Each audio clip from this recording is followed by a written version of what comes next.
That's what I was missing. We're live. Welcome, Sex Explorers. We're so excited to have you join us again on these Monday morning live shows that we're doing.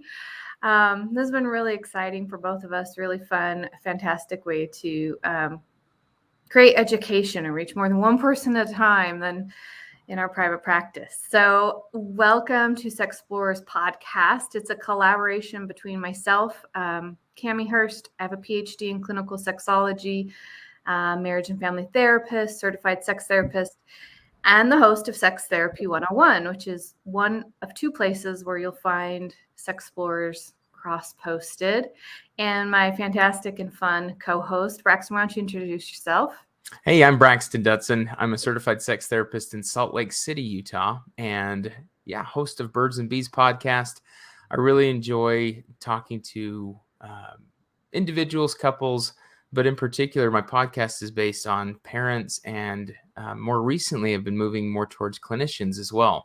I get a lot of feedback from clinicians, so we're kind of creating a merged space there of getting all the information that you need to build your sexual health. And that's another place you can find this. I'm getting to a place where I can cross post these. So that's the next step. In private practice, you're like a one-man show. It's hard to get everything done. So hard. Do you want to share with our viewers things that you offer or ways that they can connect or work with you? So I have a webinar. It's called Help. I caught my children looking at porn. Now what? Or I caught my child looking at porn. Now what? And that is all about methods of how you can manage your own distress, the 3 C's of why they are looking at this imagery, and what you can best do about it. Because it doesn't automatically jump to your child's a sex addict, a porn addict, or anything along those lines.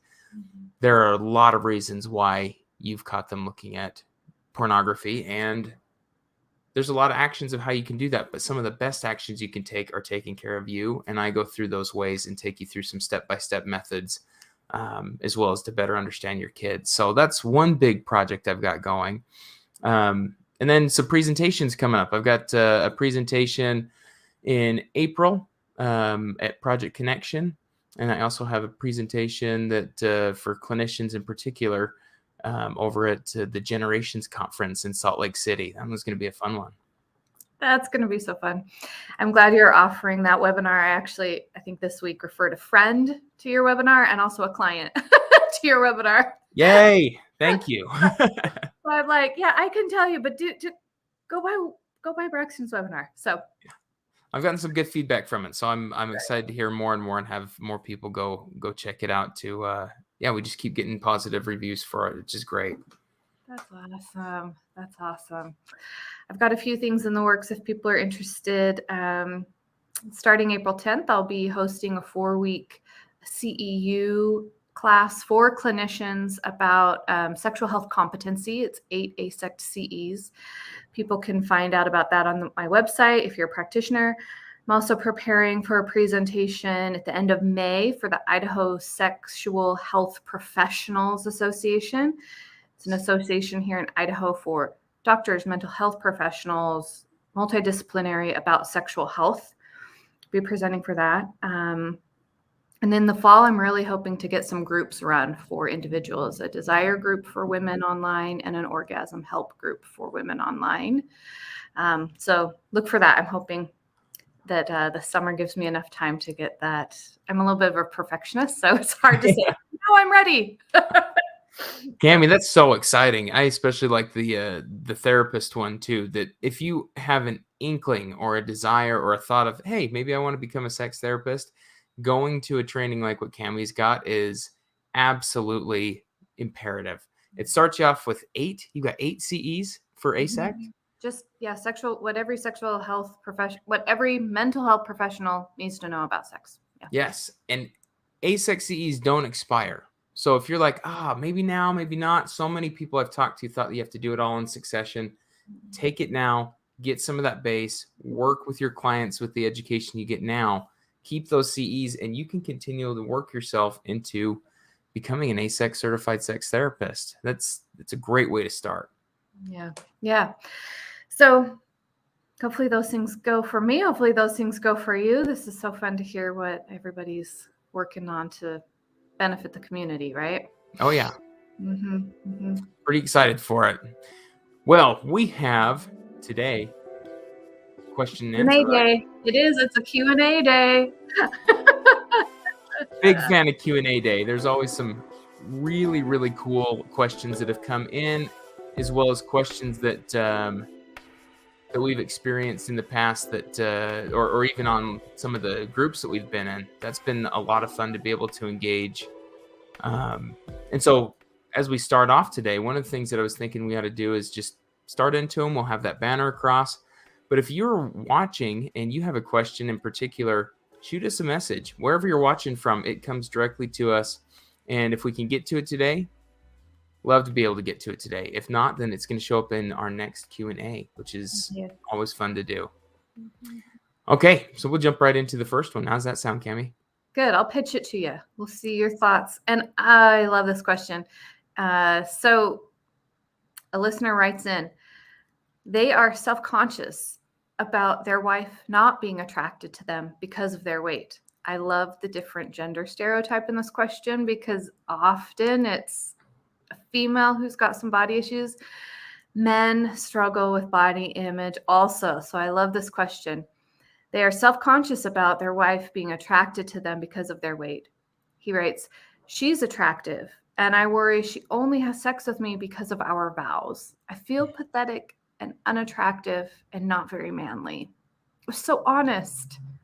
I'm so glad he included how it was making him feel. Me too. Me too. Because that is, I think this plays a big role in what we've talked about a little bit here and there, especially this first season of Sex Explorers, when we're saying, hey, let's explore and see what's out there. Well, some of the things that you find is that self-conscious and internal dialogue are some of the things that you find, and that is really, really painful in a lot of ways. And sometimes it can be one that is just overwhelming and can shut down sexual drive, sexual function.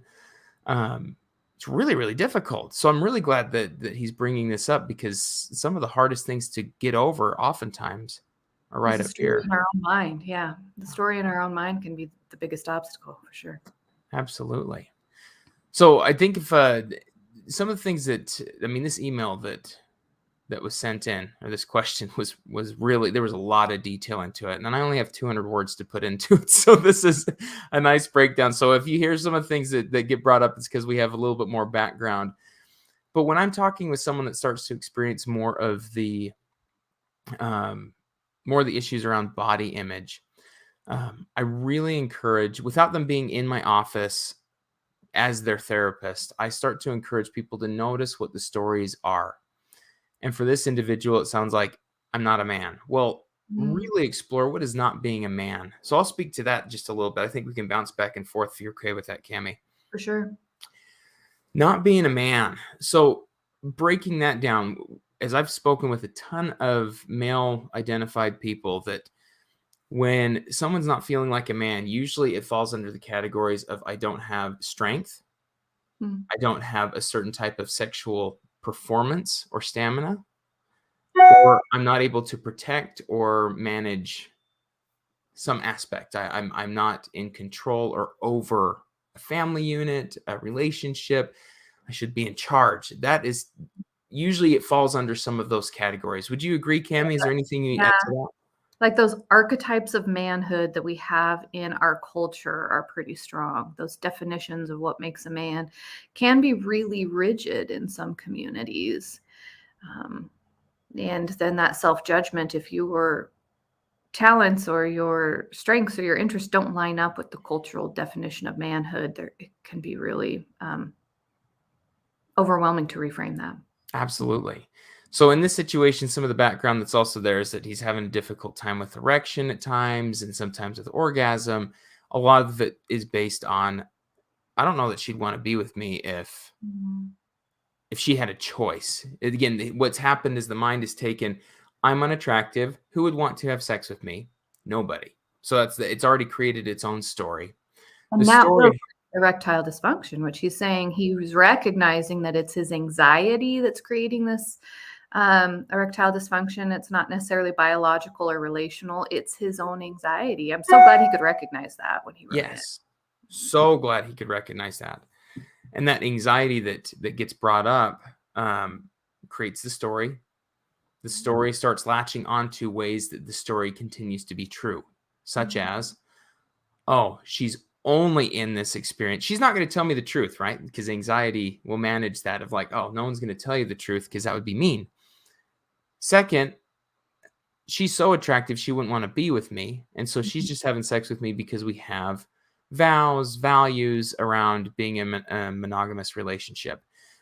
And so this loop of you're unattractive, no matter what he tries to convince himself of, it is going to continue in that loop unless we break that looping cycle.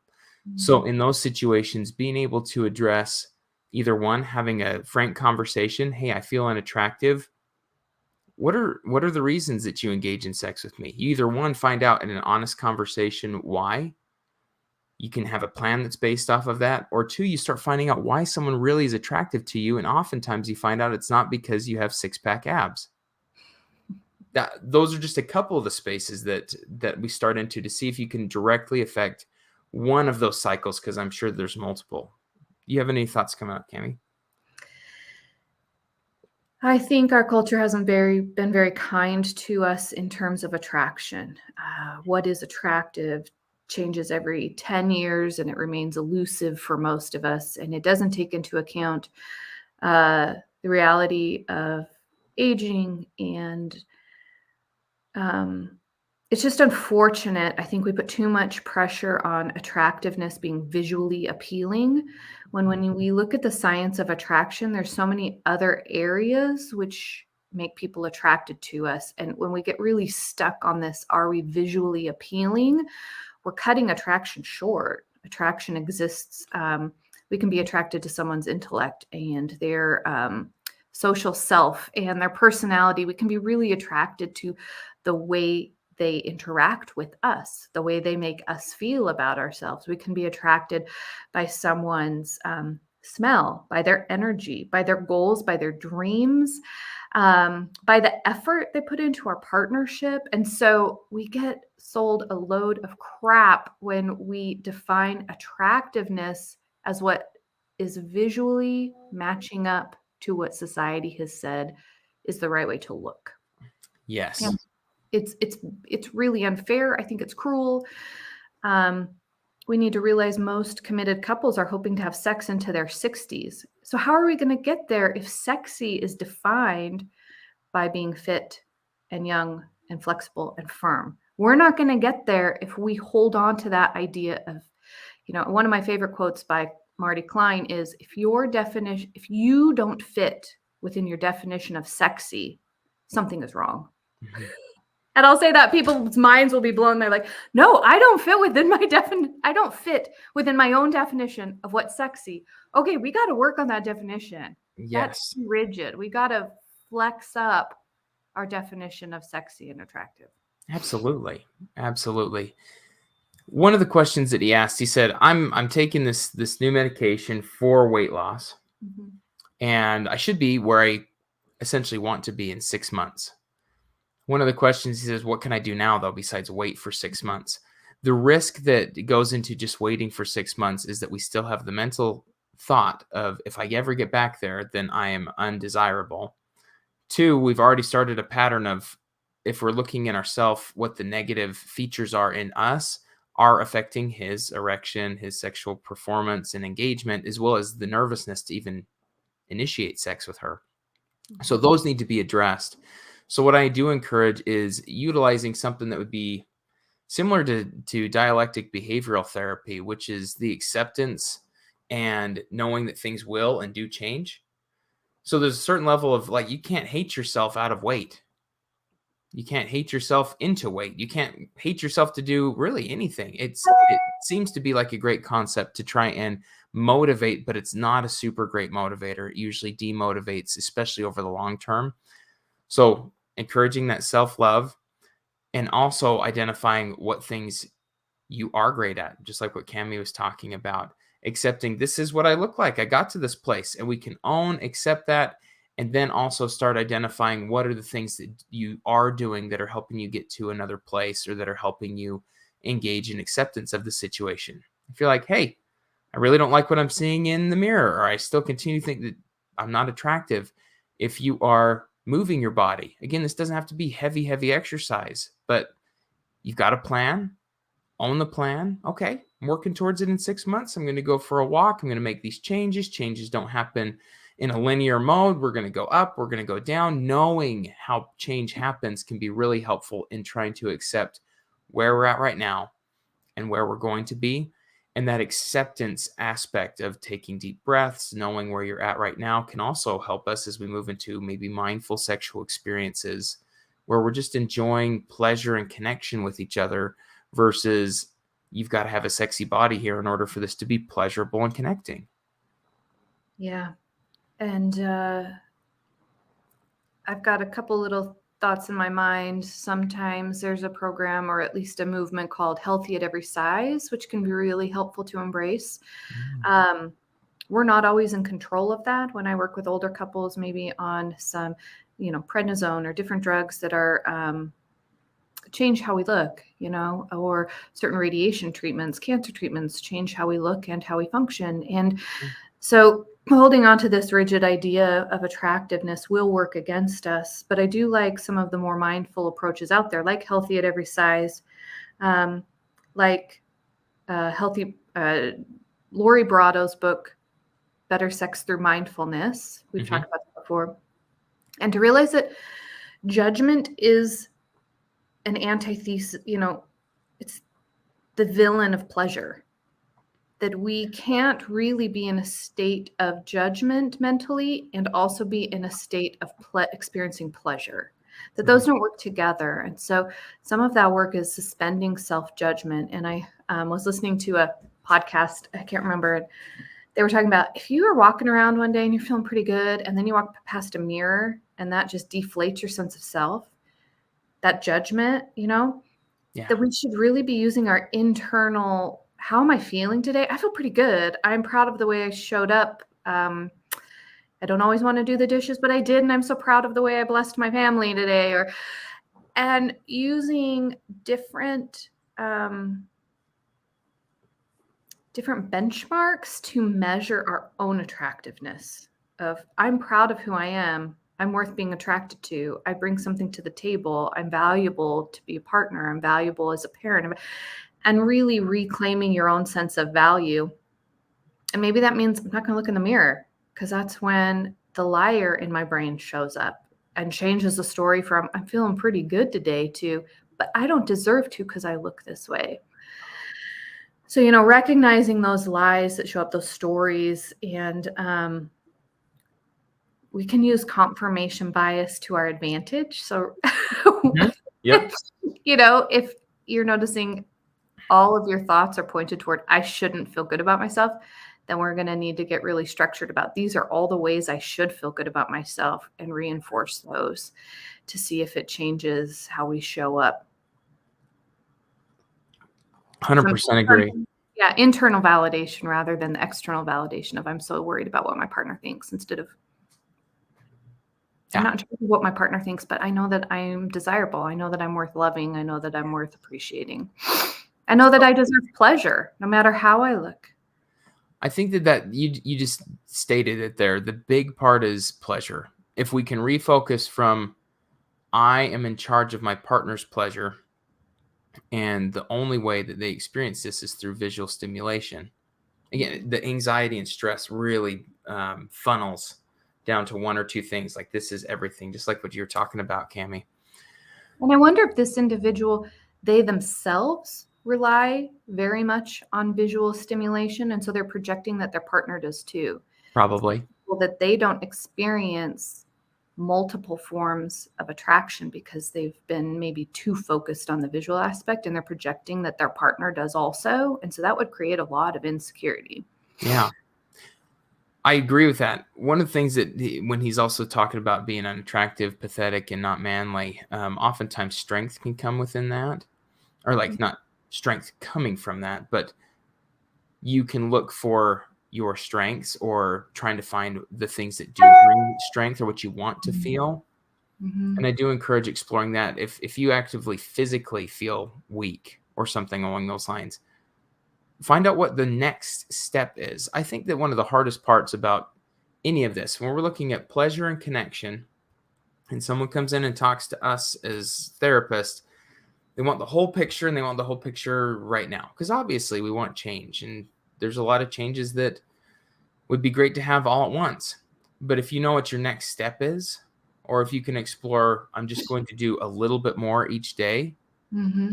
you can accomplish so much more when you finally look back and see where you've come, because you've done little bits here and there, and accepting the day to day and what you can do that day versus saying, I'm going to do it all and I'm going to do it all right now. And then ultimately that becomes unsustainable. And so then you stop doing what you do, and then those feelings come back even stronger. So whatever this person's engaging in, focus pleasure, focus connection, and then do a little bit different each day while you accept who you are right now without trying to beat yourself up, would be some of my first starting points. Mm-hmm. Mm-hmm. Love-based progress rather than punishment-based progress for yourself. Ooh. And I'm glad we're having this conversation with the gender flip, because you can let us know what it's like to be a man in this culture. I think it's typically, I like the work of Terry Real, and he talks about how men are trained not to talk about these kind of vulnerabilities. And so we assume women are the only one with some body issues. But I appreciate your perspective, being able to say, hey, strength is shoved down our throat and it's measured this way. Hey, manliness is shoved down our throat and it's only measured this way, Yep. Because we don't want to be blind to what other people around us experience. Well, and we often see very similar to women. I've personally experienced this. Very interesting is you continue to grow, say in muscle size, or you start dieting, or you start working towards weightlifting. There's always a next level of ripped. There's always a next level of manliness and strength and desires to use some sort of extra supplement. Like, as much as I see it heavily compounded for women, because of how much we see with women, I think this one easily becomes kind of an undercurrent that is not looked at frequently. And guys can end up with body image issues just as quickly, just in different ways. Yeah, So, a lot of different ways. Mm-hmm. Yeah. I liked this question. So hopefully that gave some insight and hopefully some things to do about it. Hope so too. Here's big hoping, because it's not just a 6-month thing. It's going to be, even when we get to that weight space, there's still more to be done up in the mind. Yeah. Okay. Here's a great question. I love it. It's so vulnerable and it's so honest. Okay. Oh yeah. They say, I feel dumb asking this. Don't feel dumb. None of us got adequate education. No question is a dumb question. We are new to the idea of oral sex, but my wife and I want to try it. We have a good idea of how it works. Any tips for newbies? It's a very good question. And I agree with you, Cami. There's zero reason to feel or to be self-conscious about this being like, this is dumb. No. The thought that this is dumb comes from the thought that either we're looking at sexual imagery and this is just a natural thing that everyone experiences and we just know all the tips and tricks, or the cosmopolitans like, you should already know these. That's where that comes from. So, no, this is a really great question. And the first thought that comes to my mind is that you start to maybe read books such as, if you are performing cunnilingus, and you are, so essentially oral sex on a female-bodied person, or someone with a vulva, that you read the book She Comes First. That one has a lot of oral sex tips. Ian Kerner. Ian Kerner. This was his doctoral dissertation, and then he turned his research into this book, all about female anatomy and female pleasure through oral stimulation. It's a great book. So if your partner has a vulva, has a clitoris, that would be an important one to read if you're wanting to explore more oral sex. in particular, what I like about that is it gives you kind of a place to start, but I don't want anything, at least for how I would say, I'll speak for me, Cami, you let me know if you're in agreement, but don't let anything become the rule book. Mhm. This is how it's supposed to happen. This is what's supposed to be done, because just as much as there's this feeling and thought that I hear from a lot of people that they want to know so they don't have to talk. I want oral Mhm. sex to look like the movies where there's no speaking. I just do the thing, I do the move, and then when I do the move, I love it when you do that move. the move, then the orgasm happens, and I did it because I gave it to you. I gave it to you. Yeah, it's like, here you go.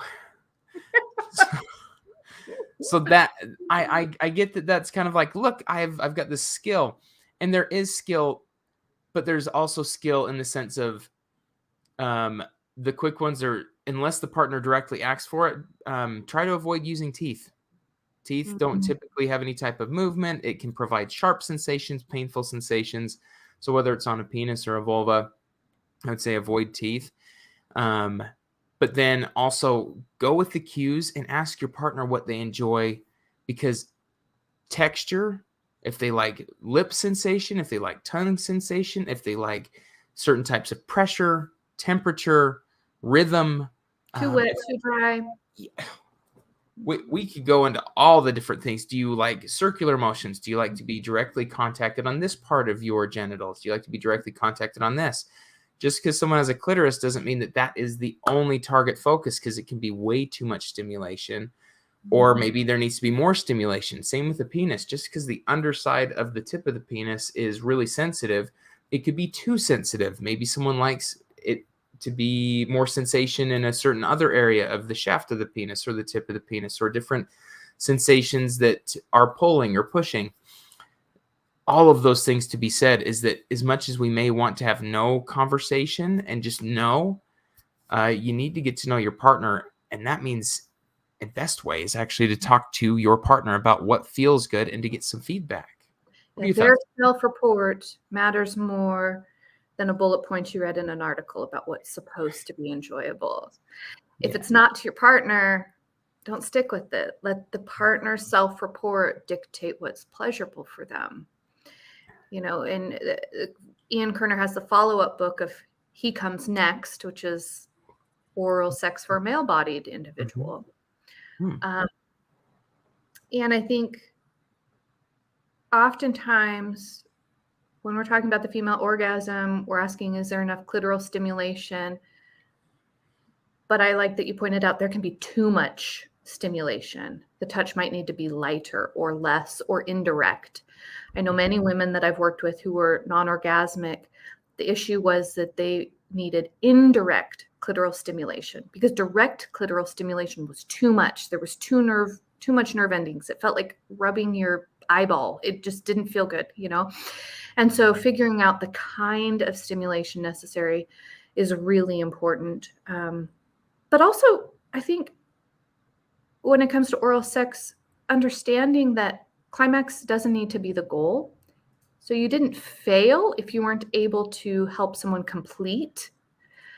If even some oral sex happened before the orgasm and then we changed to a vibrator, then we changed to intercourse, or then we introduced more hand stimulation. That I've met a lot of people in my clinical work who feel that they fail at oral sex if they aren't able to continue it all the way to intercourse, or I'm sorry, all the way to an orgasm. Mhm.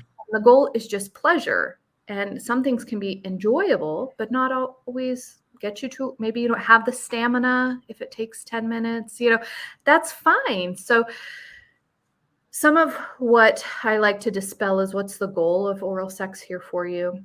Yes. And that you don't have to stick with an activity all the way till orgasm, that it can be part of what's on the menu. What are some of the things you've corrected with people as far as maybe? I think one of the things that comes up for me is I work with many people that their partners are female. And they're like, well, let's just do the oral sex thing. It's like, but I want to feel a sensation inside of me. I really enjoy penetrative sex or something inside of me. And it's like, oh, so then we run into, let's say, premature ejaculation or, different, the partner has a difficulty maintaining an erection or ejaculates sooner than the orgasm or experience happens, but the partner really wants to experience clitoral and deeper sensations that may be stimulated with the penis. I often encourage exploring what vibrations look like. So again, we're talking about new tips for newbies. If you've got a bullet vibrator, you can play with this. This is way fun. If you are, again, giving oral sex to anybody, if you stick that on the bottom of your jaw, if that feels comfortable to you, if you place it on your tongue, if you place it around here, if you move it to the side or on the clitoris while you're exploring the vulva, or if you have it at the base of the penis or you play with the testicles, there's a lot of things that can be done with a vibrating pen. Okay, this isn't a vibrating pen, it's a real pen, but a vibrating bullet. And then if a partner wants to feel deeper sensations, that's also something you might explore, looking into something that may be more phallic and longer. So you can utilize that with oral sex, maybe even with vibrations, again, to explore what this partner enjoys getting feedback and how they enjoy getting feedback. Or giving and receiving that feedback, and know that it's not going to happen all at 1 or 2 times. It's explore what that partner likes, but also know that some people feel uncomfortable because of the focus that's on them. Yeah. It may take some time to, there could be past trauma that shows up with this. Smells can be difficult. So showering beforehand can be really helpful. I encourage you not to use any type of like flavored lubes that have sugar in them. You got to watch and look at the labels there, because that can you're prone to a UTI. Yeah.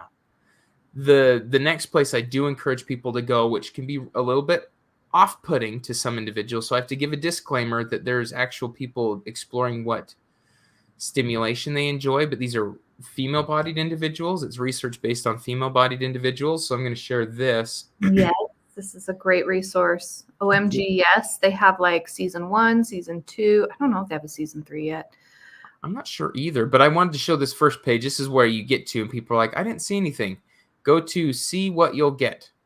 And even if you come here to find out what you'll get, instead of buying the entirety of it, the first season where we've got the communication, clitoral touch, and mental sides of things, this was based off of 20,000 individuals. I want to say it was female-bodied or female-identified individuals. It was, yeah.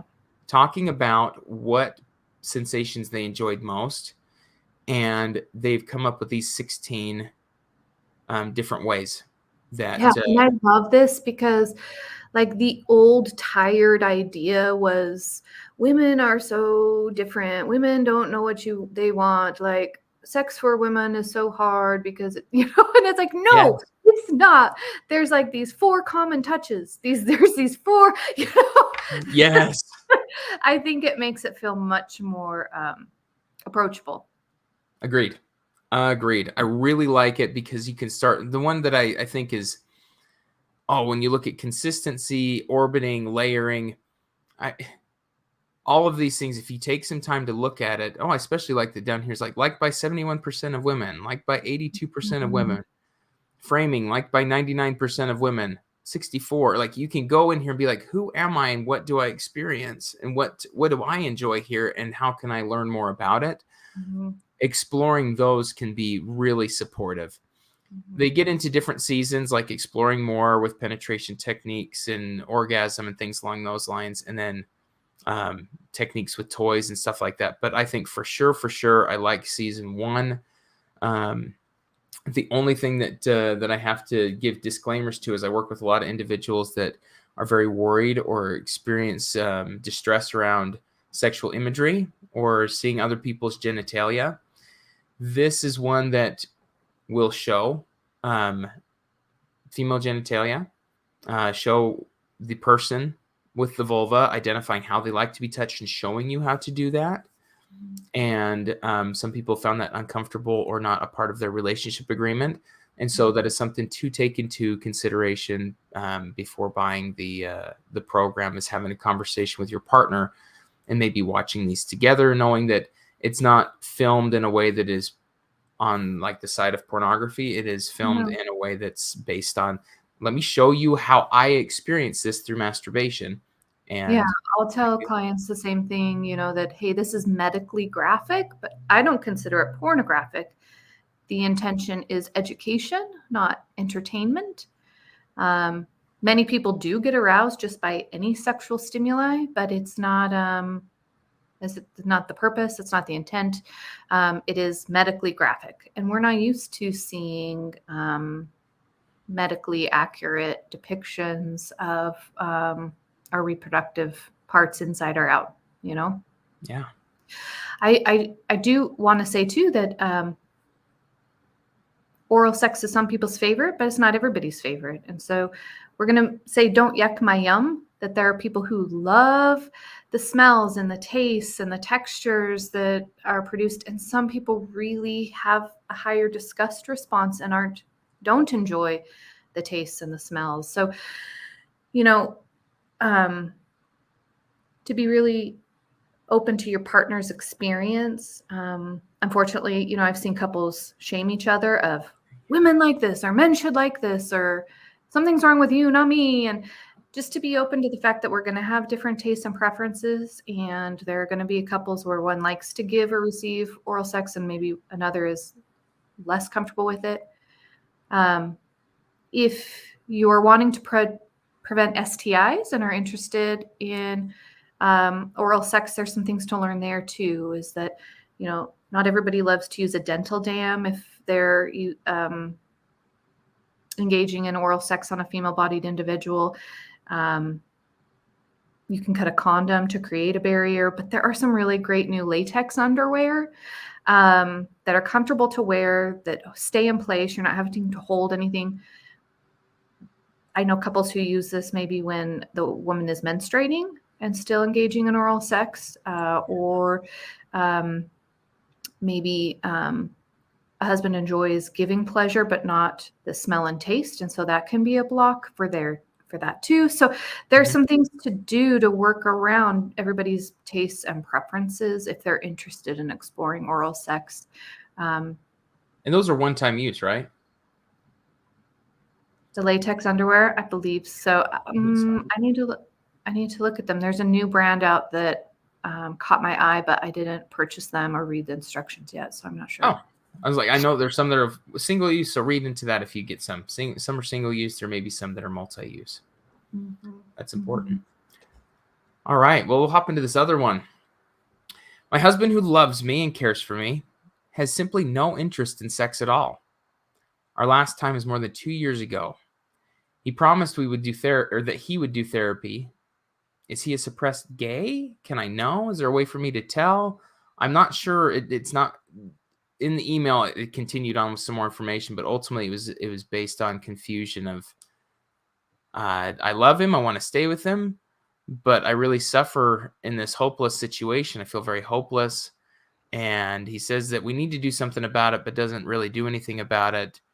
And she's saying he doesn't give off gay vibes, which I thought was another thing we had to bring up is, he doesn't put off gay vibes. So what should I do? So no, that's some of the background within this. What are some of your initial thoughts, Cami, about, we could break this down in probably 2 or 3 different sections, but what first comes up for you? Okay. What first comes up for me is I'm so glad to see this gender experience swap, that most of the questions written in about women experiencing low desire, or women prompting a sexual cutoff in the relationship, it happens for men too. I think we don't hear about it because of what we've talked about before, the cultural expectation of what a man looks like, that a man should be ready for sex anytime. And so we might be more distressed by a man who isn't wanting sex than a woman who's wanting sex, because of what we believe about men, sexuality, that it's uncontrollable almost, that it shouldn't decline. So my first thought is, yay, we need to know that this is a real experience for men, not just women, Mhm. having no interest or no desire. Interestingly enough, the science used around desire can be applied to men as well. Unfortunately, all those books are marketed in pink because women buy them. But the science of Come As You Are, Emily Nagoski, it is not gendered. It is for all humans about Mhm. sexual desire. So to realize that, you know, um, my second thought was this idea of is he a suppressed gay, which is an interesting choice of words, but it shows the maybe um, the where people are at first dipping their toe into this world of sexual diversity and trying to understand it. And um, you know,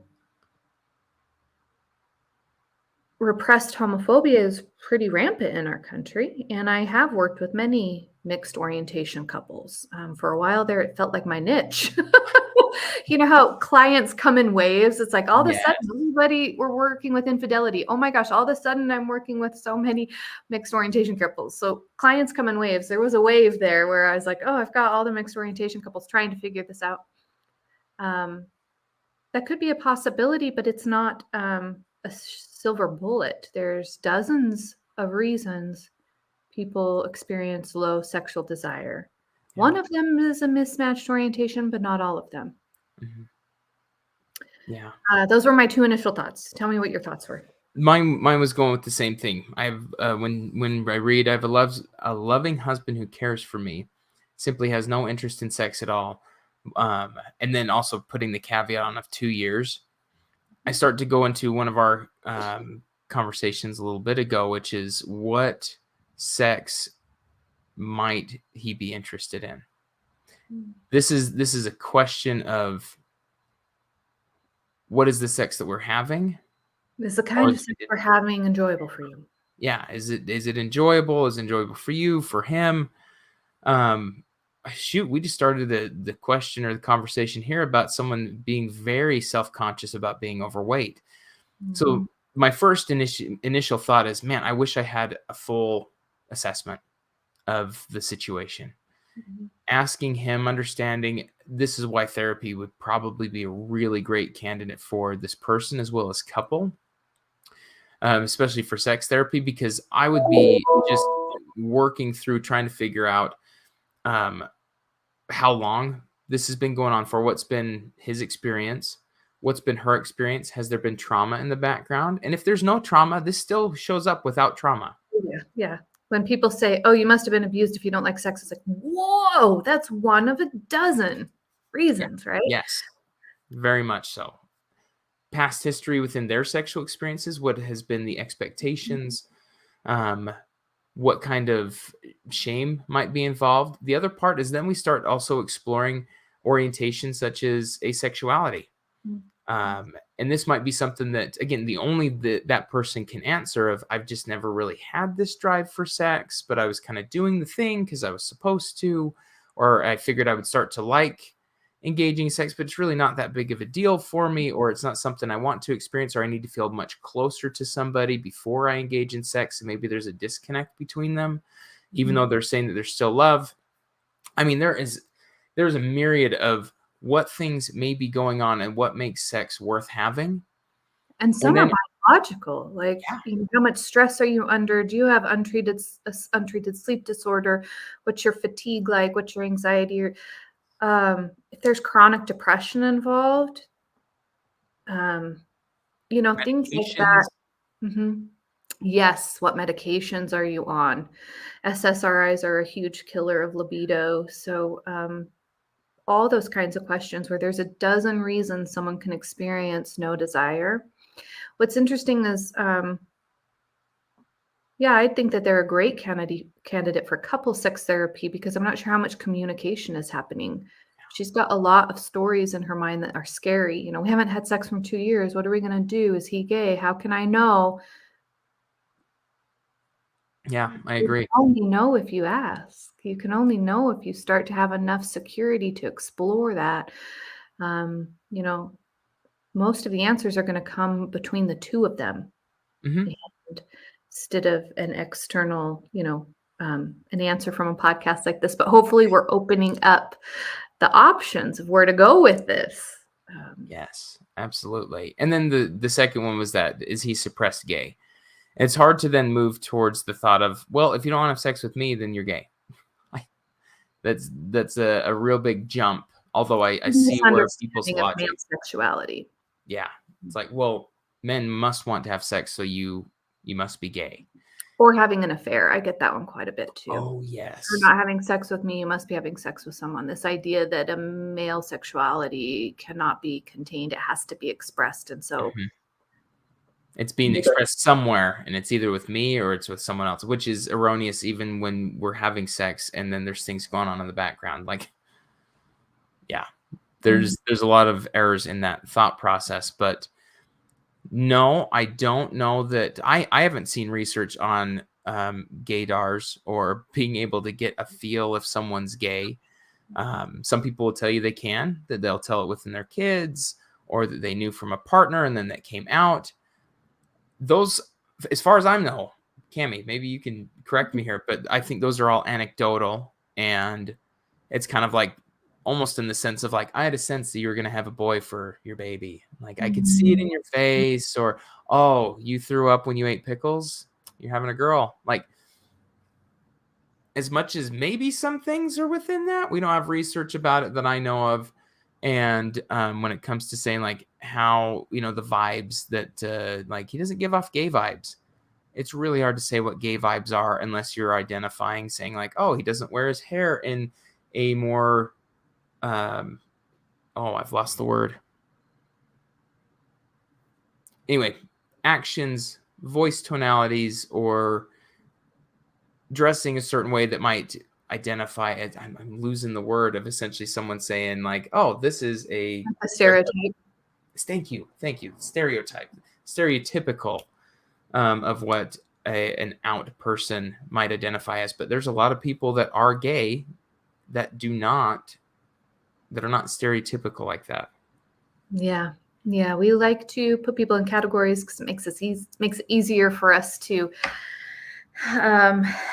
connect dots. But there are stereotypes, but not everybody fits that stereotype. I love the new, different communities in the LGBTQ community, the bears and the people that, big beards, big men, there's not a way to be that defines our sexuality. I think there are things we can latch onto so that, how can I know he doesn't give off gay vibes? It's like, that's probably a misunderstanding there too. Yeah, I would agree. Because same thing goes with like, how do you tell someone's heterosexual? Are they supposed to act and be a certain way? Does a male heterosexual person not know how to dress, act, and need to be? It's really, really, there's not a way to state that. So I get that that's one of those, we start kind of grasping for straws of like, is this what it is? Because like then it would finally make sense. And I totally get the pain and the stress of, I really want to know. And so if it is gay, like let me know that my partner's gay, and then we can work. We can figure this out. But right now there's just nothing happening, and that distress I typically see bring on that, I don't know what to do. But in this situation, I would highly recommend couple sex therapy, some individual therapy, but then also identifying and exploring ways that we can start integrating sexual connection without it starting into maybe penetrative sex. Like they might be a really great candidate for sensate focus therapy, where they're engaging in time where they're touching each other. And it starts off in a non-sexual way, just so we can start having some communication, dialogue, and engagement where there's just none, it sounds like. Yeah, that's somewhere we often start. I'll have couples haven't had sex for 2 years, 3 years, 5 years. One couple, 9 years, and we start slow with just relearning safe touch, relearning non-sexual physical affection, and slowly working into it almost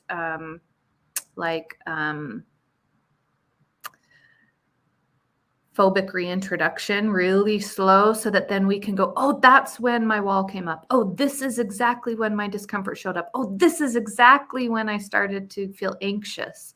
So we can pinpoint where it comes, and then we can preserve the touch that's comforting, that's loving, and really amplify that while we work through wherever that trigger comes on the continuum of touch.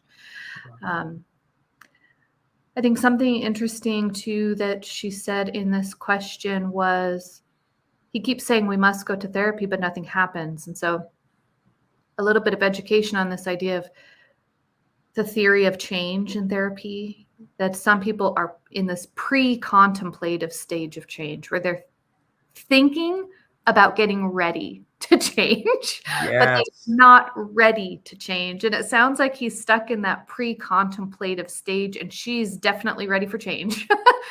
And, addressing what are the obstacles, what are you scared of might happen, and to get someone from pre-contemplative to contemplative, you want to address anxieties, want to address obstacles.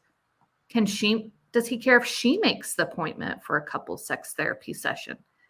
Is she expecting that this is him and he needs to do it alone? Or is this something if he's willing to do it together, does he care if she makes the appointment? Or does she have resentment about that? Has she kind of been like, nobody, this is you go change. Which sometimes that's a fair and wise decision. I don't know the couple dynamics, but that was interesting that she is waiting for him to do this. And is there any wiggle room on that? Yeah, it's a great question. Great question. There's a lot to be explored in this, and usually it needs an assessment, just because it's hard to say like, yeah, do this. That would affect one aspect of, we could be heading in the right direction or the completely wrong direction. But having a husband who's not interested in sex is not a golden bullet, that he's not the silver bullet, that he's gay. Yeah. There's a dozen options, and I'm not sure which one it is. And the cool part is we do have a lot of love and care, it sounds like, in the relationship, which typically fosters a bed of trust and vulnerability. And we may just need to continue fostering growth in that area so we can explore something that probably hasn't been spoken about much in any of their lives, which is sexual pleasure, sexual desire, sexual discrepancy. So those would be some places to start. These are all great questions. They all had an angle that made me happy because it was a little less usual. These were fantastic questions. Oh, yeah. I love it. Well, wonderful. I think that that does it for today. We've got next week we start into... We've got a book review next week. Right? Yeah. Yeah.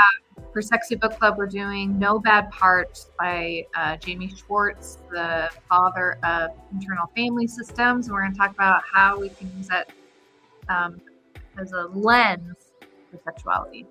Yes, absolutely. Well, until then, next Monday, 9 a.m. Mountain Standard Time. Love to have you have your questions. Send it to sexplorerspodcast@gmail.com or reach out to any of us. We'd love to get it on here, and we will look forward to seeing you next week. Thanks so much, Sex Explorers.